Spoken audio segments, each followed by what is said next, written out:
Good morning, students. I am Sahis sir with your economics classes. How are you, beta? Okay, I hope you will be fine. Student, last time we have finished our chapter number 7, and in this chapter we can read about the total productions, marginal productions, and average productions, and what is the combinations between them, MP, AP, and TP. So I hope कि आपको समझ आ गया होगा. But if you have any problem regarding this, so please ask me. So if you don't ask me the questions, how I know that you have understand the topic or not. So please give me the response. So today our next chapter is chapter number 8. The chapter name is concept of cost. देखिए, अब हमने production पढ़ा था, तो productions के लिए हमने ये पढ़ा था कि प्रोडक्शन करने के लिए हमारे पास फैक्टर ऑफ प्रोडक्शंस होने ज़रूरी होता है, और दो फैक्टर ऑफ प्रोडक्शंस पढ़े थे हमने. एक तो फिक्स्ड फैक्टर ऑफ प्रोडक्शन था और दूसरा वेरिएबल फैक्टर ऑफ प्रोडक्शन था. दो थे. तो बेटा जो साधन हमने लिए थे, तो इनको हमने हायर तो किया था ना, दूसरे से लिया था हमने इनको. जब हमने दूसरे से इनको परचेज किया था तो हमने उनको पेमेंट की होगी, तो उस पेमेंट को हम क्या बोलते हैं? कॉस्ट बोलते हैं.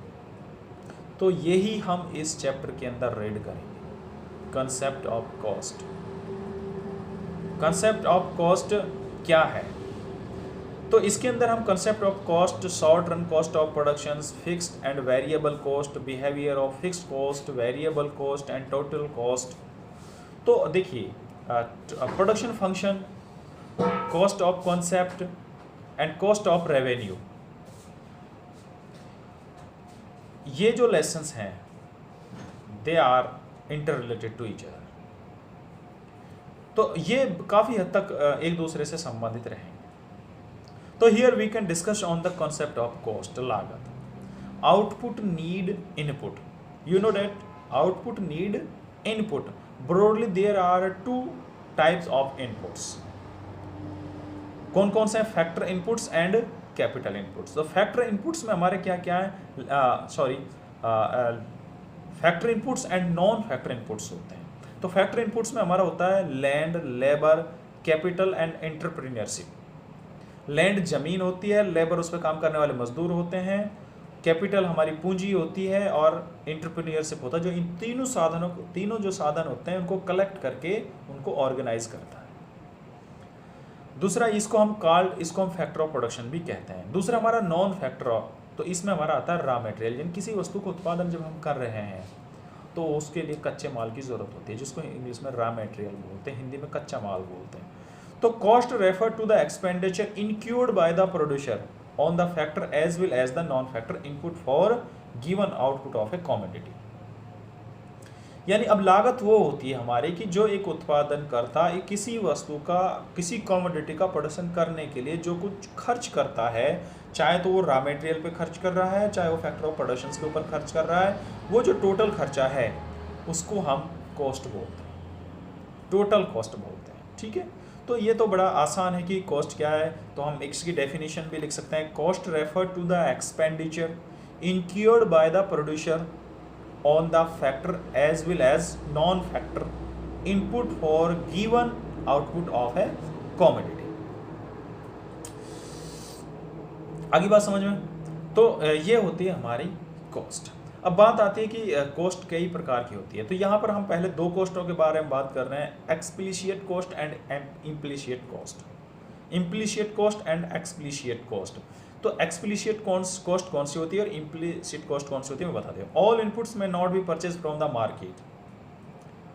ए producer may use some self owned inputs, example instead of hired worker from the market. वो कह रहा है कि उत्पादन का करने के लिए जो एंटरप्रेन्योरशिप होता है वो सारे साधनों को मार्केट से तो खरीदता नहीं, कुछ साधन उसके अपने भी होते हैं. ठीक है. तो इस तरह से जैसे एक अपनी खेत पर वो काम कर रहा है, ज़मीन उसने नहीं खरीदी, उसकी पहले ही ज़मीन है. तो expenditure incurred by the producer on the purchase of input from the market is called the explicit. Simply यानी एंटरप्रेन्योरशिप जो होता है, जिस चीज़ को बाजार से खरीद रहा है, जिसके ऊपर मार्केट से खरीद के ला रहा है, उस पर जो खर्चा हो रहा है उसको बोलते हैं एक्सप्लिसिट कॉस्ट। क्या बोलते हैं? Explicit cost. और इम्प्लिसिट कॉस्ट वो होती है जिनका वो भुगतान नहीं करता है, यानी उसके पास अपने पास ही घर पर उनको यूज़ तो कर रहा है, ठीक है, जब हम नेशनल इनकम को कैलकुलेट करते हैं तब तो हम इसके मूल्य को शामिल करते हैं, लेकिन कॉस्ट जब है तो कॉस्ट वो, लेकिन उसको हम इम्प्लिसिट कॉस्ट बोलते हैं, ठीक है। तो एक्सप्लिसिट कॉस्ट कौन सी होती है? यानी वो वाली कॉस्ट होती है जिसका भुगतान हम दूसरों को करते हैं, जो मार्केट से हम परचेज कर ले जाते हैं। और इम्प्लिसिट कॉस्ट वो होती है जिनका हम भुगतान नहीं करते हैं, लेकिन वो है हमारा फैक्टर ऑफ प्रोडक्शन, लागत उनकी आती है लेकिन उनका हम भुगतान नहीं करते हैं, वो हमारी अपनी चीज़ होती है, तो उसको बेटा हम बोलते हैं। लेकिन एक्सप्लिसिट कॉस्ट प्लस में इम्प्लिसिट कॉस्ट दोनों को जब हम जोड़ लेंगे तो टोटल कॉस्ट बन जाती है। That's clear? अच्छा, अब कई तरह की कॉस्ट होती हैं, कॉस्ट अपॉर्चुनिटी कॉस्ट भी होती है, इम्प्लिसिट कॉस्ट, एक्सप्लिसिट कॉस्ट मैंने आपको बता दिया। एग्जाम्पल समझाने की क्या ज़रूरत है कि मैं बता देता हूँ आपको कि अगर हम कोई मान लीजिए एक कच्चा माल बाज़ार से 100 रुपये के लाए, एक साधन और हमने 200 रुपये के लाया, तो टोटल हमारे 300 रुपये कॉस्ट हो गई, तो वो तो हो गई हमारी एक्सप्लिसिट कॉस्ट, ठीक है। अब हमारे घर में ही 2 आदमी एक्स्ट्रा थे, हमारे बेटे, उनको हमने लगा लिया काम पर, ठीक है, उनको हम कोई पेमेंट नहीं कर रहे हैं, अपना काम कर रहे हैं, अपनी ज़मीन अपना यूज़ कर रहे हैं, उसको हम लागत तो आती है लेकिन उसको हम इम्प्लिसिट कॉस्ट बोलते हैं। That's clear? तो अगला टॉपिक इसमें आता है selling cost and production cost. दूसरी जो तरह कॉस्ट है, सेलिंग कॉस्ट कौन सी होती है और प्रोडक्शन कॉस्ट कौन सी होती है? Selling cost are different from the production cost. Selling cost just are refer to the expenditure incurred by the producer to promote their sale, यानी जो एक प्रोड्यूसर होता है वो अपनी सेल को प्रमोट करने के लिए जो एडवर्टीजमेंट के ऊपर जो पैसा खर्च करता है उसको हम सेलिंग कॉस्ट बोलते हैं। क्या बोलते हैं? सेलिंग कॉस्ट बोलते हैं। इसके अलावा जो हमारी प्रोडक्शन कॉस्ट होती है वो तो हमारी जो हम कुल उत्पादन करने के लिए सभी जो एक्सप्लिसिट है चाहे इम्प्लिसिट है, यानी जो कुल उत्पादन करने के लिए जो कुल भी हम खर्च कर रहे हैं वो हमारी प्रोडक्शन कॉस्ट कहलाती है। That's clear? तो ये हमारा प्रोडक्शन कॉस्ट थी। उसके बाद हमारा आता है, देखिए अब हम कॉस्ट का जो डिस्क्राइब करेंगे वो 2 टर्म में करेंगे, long term and short term. तो शॉर्ट टर्म क्या होता है? Short term is a period of time during which some factor are fixed and some factor are variable, यानी समय की वो स्थिति जिसमें कुछ साधन स्थिर रहते हैं और कुछ साधन परिवर्तनशील होते हैं, उनको उस टाइम को हम शॉर्ट टाइम बोलते हैं। Because long term have a no fix factor of production, because we have a lot of time to adjust to purchase the new machineries. So short जो लॉन्ग टर्म होता है वहाँ कोई भी साधन फिक्स नहीं होता है, क्योंकि हम नई चीज़ खरीद सकते हैं, हमें एडजस्ट करने के लिए टाइम मिल जाता है, इसलिए वहाँ पर जो है वो सारे ही जो फैक्टर ऑफ प्रोडक्शंस होते हैं वो वेरिएबल होती है, तो इसलिए वेरिएबल ही कॉस्ट होती है। तो फिक्स्ड और वेरिएबल को तो लॉन्ग टर्म में बांटने का कोई सवाल ही नहीं है। शॉर्ट टर्म में हमारे पास 2 साधन होते हैं, मैंने लास्ट पीरियड में टोटल प्रोडक्शन में पढ़ा था, fixed factor of production and variable factor बोलते हैं। तो जो फिक्स्ड फैक्टर ऑफ प्रोडक्शन की लागत होगी उसको हम फिक्स्ड कॉस्ट बोलेंगे, और जो वेरिएबल फैक्टर ऑफ प्रोडक्शन की कॉस्ट होगी उसको हम वेरिएबल कॉस्ट बोलेंगे। तो डेट्स क्लियर? तो टोटल कॉस्ट यानी TFC का मतलब टोटल फिक्स्ड कॉस्ट प्लस में TVC का मतलब टोटल वेरिएबल कॉस्ट, दोनों को जोड़ देंगे तो टोटल कॉस्ट निकल जाएगी। यानी टोटल कॉस्ट को 2 भागों में डिवाइड करते हैं, total fixed cost and total variable cost. तो पहला हमारा टोटल फिक्स्ड कॉस्ट है। टोटल फिक्स्ड कॉस्ट कौन सी होती है? Total fixed cost related to the use of fixed factor are known as a fixed cost.